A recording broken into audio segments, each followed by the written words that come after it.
सामान्यतः जब भी किसी पौराणिक चरित्र को बताते हैं, हमारे कवियों ने बताया, हमने बताया या किसी ने भी उनकी गाथा गाई, तो उनको एक दैवीय चोला पहना दिया गया, जिससे हमारे लिए आसान हो गया, लोगों के लिए, जनमानस के लिए बड़ा आसान हो गया ये बात कह देना कि वो तो राम थे, वो भगवान थे, हम तो वो नहीं कर सकते, हम राम के पदचिन्हों पर नहीं चल सकते। निराला ने इसी लीक को बदला।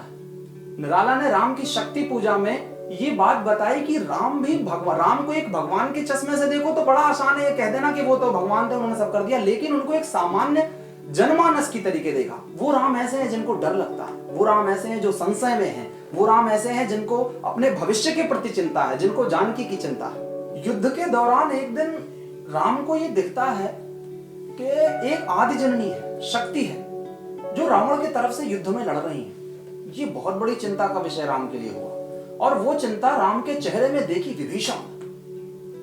अब देखिए, यहां पे भी एक शिक्षा है कि विभीषण तो शरणार्थी थे राम के। अब आजकल हो तो गुरुजी कहते तुम हमको ज्ञान दोगे, लेकिन नहीं, विभीषण ने समझाया। क्या बोले देखो, रघुकुल गौरव लघु हुए जा रहे तुम इस क्षण। रघुकुल गौरव, रघुवंश की शान, रघुकुल गौरव लघु हुए जा रहे तुम इस क्षण। तुम फेर रहे हो पीठ हो रहा जब जय रण। कितना श्रम हुआ व्यर्थ आया जब मिलन समय। कितना श्रम, कितने जंगल घूमे, क्या क्या नहीं कर दिया, कितना पुल बना दिया। कितना श्रम हुआ व्यर्थ आया जब मिलन समय।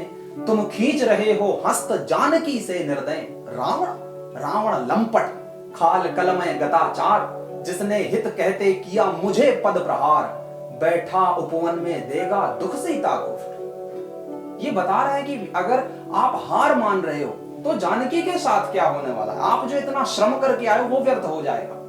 तो फिर राम का उत्तर देखिए, मर्यादा पुरुषोत्तम का, कि कुछ क्षण तक रहकर मौन सहज निज कोमल स्वर। कुछ क्षण तक रहकर मौन सहज निज कोमल स्वर। बोले रघुमणि मित्रवर विजय होगी न समर। यह नहीं रहा नरवानर का राक्षस से रण। उतरी महाशक्ति रावण से पा आमंत्रण। अन्याय जिधर है उधर शक्ति कहते छल छल। हो गए नयन कुछ बूंद पुनः ढल के दृगजल। हमारे राम रो रहे हैं। ये मर्यादा पुरुषोत्तम जिन्हें हम भगवान कहते हैं, जिनके सामने हम रोते हैं, वो राम रो रहे हैं। उनकी आंखों से आंसू गिर रहे हैं। उन्हें दुख है इस बात का कि महाशक्ति उस तरफ से लड़ रही जिस तरफ अन्याय है। यही विशेषता है राम की शक्ति पूजा की। यहाँ पे कोई दैवीय चोला नहीं पहन रखा राम ने। राम ने मानव का अवतार लिया है तो उनको मानव दिखाया गया। कह हुए भानुकुल भूषण वहां मौन क्षण भर। बोले विश्वस्त कंठ से जांबवान रघुवर। अब सभा में सबसे अनुभवशील व्यक्ति की बारी थी राम को समझाने की, और वो अनुभवशील व्यक्ति थे जांबवान। जामवंत जी समझाएंगे। विचलित होने का नहीं देखता मैं कारण। विचलित होने का नहीं देखता मैं कारण। ये कह रहे हैं, जामवान कह रहा है कि विचलित होने का नहीं देखता मैं कारण। हे पुरुष सिंह तुम भी यह शक्ति करो धारण। आराधन का दृढ़ आराधन से दो उत्तर। उन्होंने आराधना करी है। ये वो पहली पंक्ति है जिसको सुनकर के मैं राम की शक्ति पूजा की तरफ इतना आकर्षित हुआ था। वो आराधना कर रहे हैं, करने दो, आप उनसे ज्यादा आराधना करो। आराधना ही तो करनी, अगर लक्ष्य है विजय पाने का तो फिर क्या समस्या है। तुम करो विजय संयत प्राणों से प्राणों पर। रावण अशुद्ध होकर भी यदि कर सका त्रस्त, तो निश्चय तुम हो सिद्ध करोगे ध्वस्त। रावण तो अशुद्ध है, रावण तो उस लीक पर नहीं चल रहा जो मर्यादा की है। तो जब वो आपको त्रस्त कर सकता है तो आप तो पवित्र हैं, आप तो मर्यादा पुरुषोत्तम राम हैं, आप तो ध्वस्त कर देंगे। बस आराधना करनी है देवी की, और वो आराधना अब राम करेंगे। अब देवी की आराधना राम प्रारंभ करते हैं, और बाकी जो भी सभा में थे, बाकी जो भी सेना में थे, अपना अपना मोर्चा संभाल लेते हैं। वो लक्ष्मण रहे हो या बाकी सेना नायक रहे हो। राम ने प्रारंभ करी आराधना। अभी यहां उनका संघर्ष खत्म नहीं था, संघर्ष समाप्त नहीं था, इतनी आसान विजय नहीं है। अब प्रारंभ किया आराधना करना। एक दिन हुआ ये कि अब आराधना जब अपने संपूर्णता के चरण में आई तो माता तो आदि जननी है, परीक्षा तो लेंगी। बिना परीक्षा की कोई साधना थोड़ी संपन्न हुई है आज तक। तो एक दिन माता आई और एक कमल का फूल, एक जो सबसे प्रिय फूल था, जो अंतिम फूल था, वो फूल लेकर के माता अदृश्य हो गई। द्विप्रहर रात्रि साकार हुई दुर्गा छिपकर। द्विप्रहर रात्रि साकार हुई दुर्गा छिपकर। दुर्गा छिप करके आई हंस उठा ले गई पूजा का प्रिय इंदिवर। पूजा का जो प्रिय इंदिवर था, अंतिम कमल था, वो उठा करके ले गई। अब ये नया संघर्ष था राम के आगे, अब ये नया प्रश्न था राम के आगे, हताशा का एक नया कारण राम के आगे। राम फिर हताश होंगे, उनको फिर संबल मिलेगा अपनी चेतना से। धिक जीवन को जो पाता ही आया विरोध, धिक साधन जिसके लिए सदा ही किया शोध, जानकी हाय उद्धार प्रिया का हो न सका। राम का दुख है धिक जीवन, जितना भी उन्होंने अपना अब तक का जीवन जिया मर्यादा पुरुषोत्तम श्री राम ने संघर्ष के साथ जिया हर पल में, अब इस बात का दुख है उन्हें।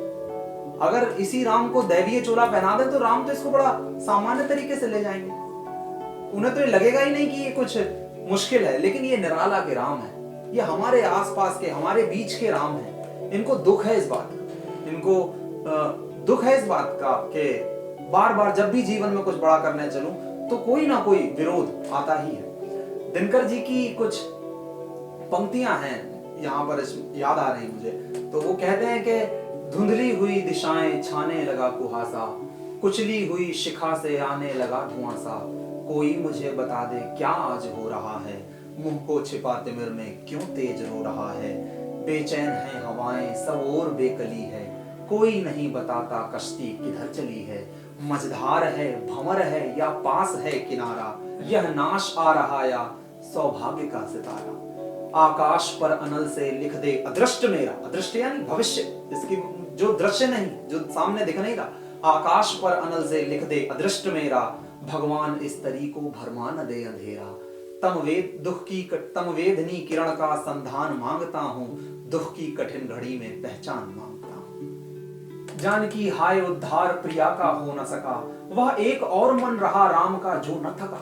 राम का एक मन ऐसा है जो थका नहीं, वह एक और मन रहा राम का जो न थका, जो नहीं जानता दैन्य नहीं जानता विनय, राम में जगी स्मृति हुए सजग पा भाव प्रमन, यह है उपाय कह उठे राम ज्यों मंद्रित घन, कहती थी माता मुझे सदा राजीव नयन, दो नील कमल हैं शेष अभी यह पुरस्चरण, पूरा करता हूं देकर मात एक नयन। माता बचपन में तो मुझे राजीव नयन कहती थी, प्रेम से पुकारती थी, यानी कि माता की नजरों में अगर मेरे नेत्र, अगर मैं राजीव नयन वाला हूं, कमल वाले नेत्र, कमल जैसे नेत्रों वाला हूं, तो हकीकत है फिर तो ये प्रश्न ही क्या है इसमें। तो राम ने फिर अपना प्रण लिया कि मैं एक नयन अपना निकालता हूं और माता को समर्पित करता हूं। साधु साधु साधक धीर, धर्म धन धान्य राम, कह लिया भगवती ने राघव का हस्त थाम, होगी जय पुरुषोत्तम नवीन, कह महाशक्ति राम के बदन में हुई लीन।